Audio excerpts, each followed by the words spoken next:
So how do you talk to your Apex? Are you using the latest app?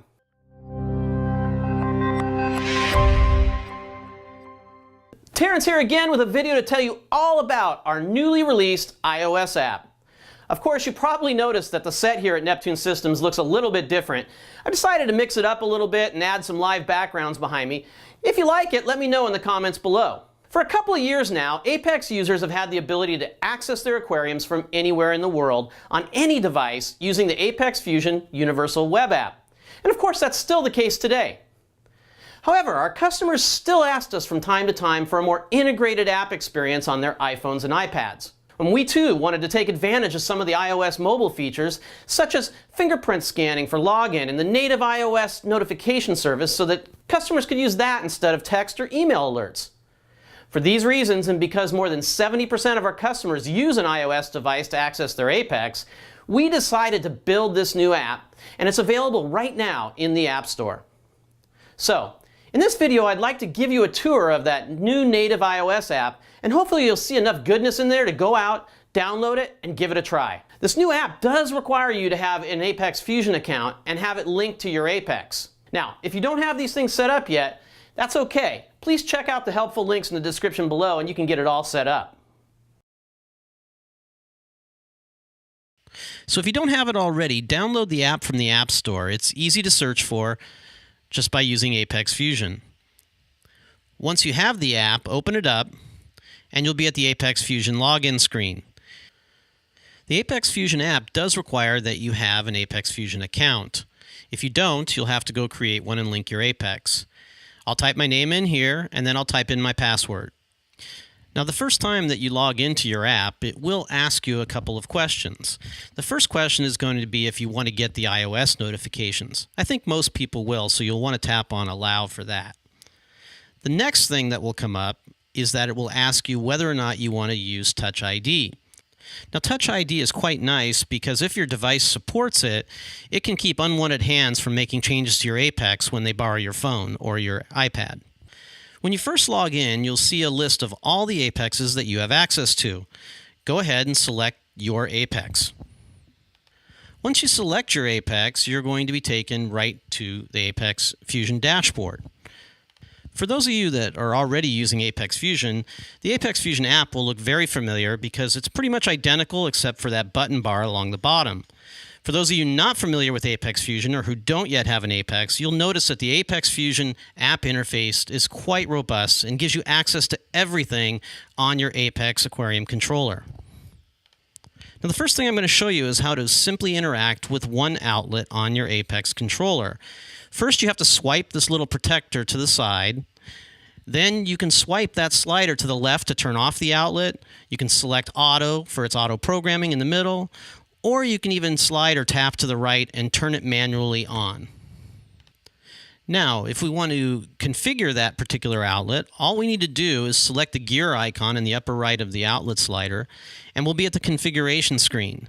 Now, configuring an outlet doesn't really require any programming for the most common tasks. For instance, we have a list of things that are the common things you might want to do on your Apex. In this case, I can even go down, pick a skimmer. It'll set it all up for me, including a delay when the feed timer goes off so the skimmer doesn't overflow. Now I'll select the outlet list to go down and configure one of my Lite outlets. In this case, my Philips Coral Care Lite. I can adjust the intensity of that light across the day simply by dragging and dropping points on the graph. Really easy.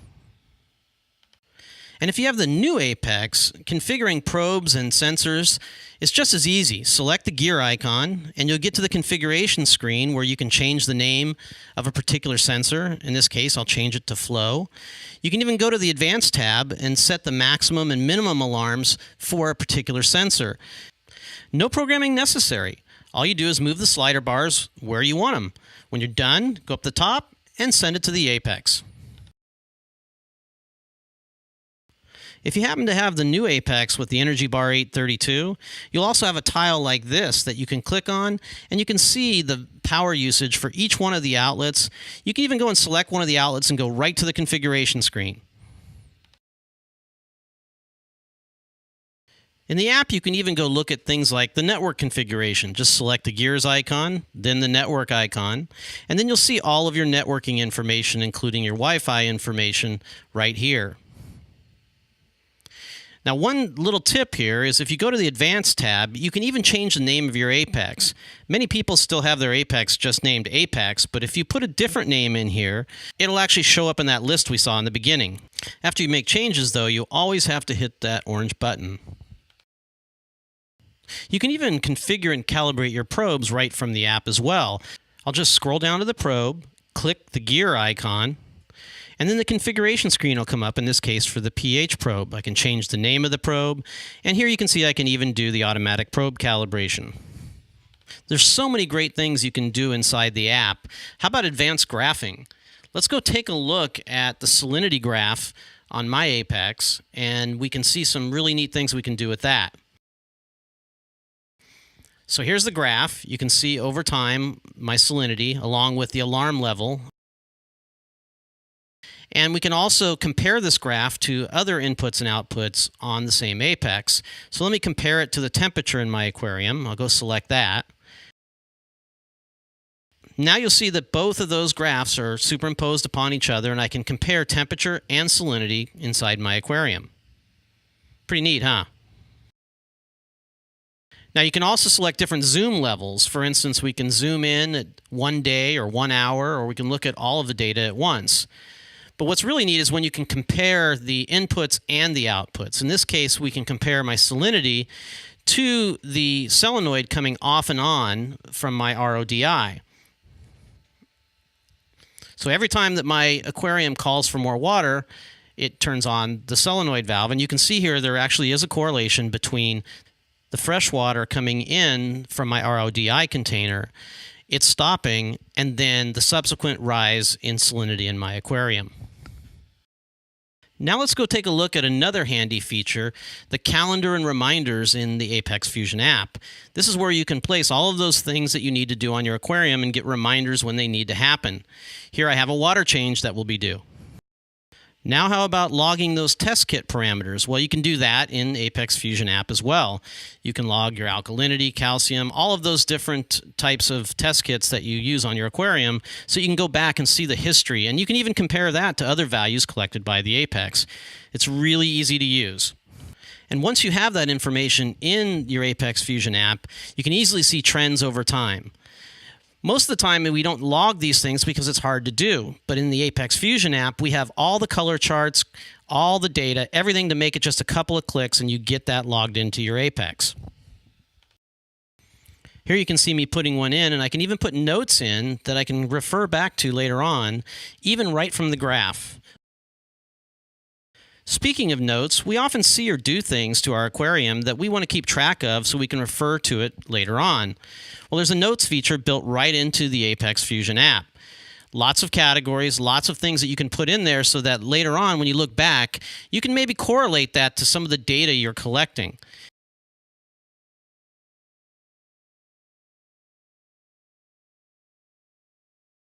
Now, the last thing I'll cover is that the app settings are available through a gear icon in the bottom menu bar. There are a few things that you can configure in here. Some of the important ones might be turning on or off the Touch ID, or actually displaying the list of Apexes icon that you can get to simply by sliding this switch. That'll give you an extra icon in your menu bar. Selecting it will get you to your Apex list so you can select any of your friends' Apexes like Danny's here from the UK. So there you have it, the new Apex Fusion iOS app. It's pretty awesome, so I suggest you go to the App Store now, download it, and give it a try. Well, thanks for watching. If you liked this video, as always, please let us know in the comments below. And be sure to subscribe to our channel so you'll know every time we release a new Apex video. Until next time, enjoy those fish.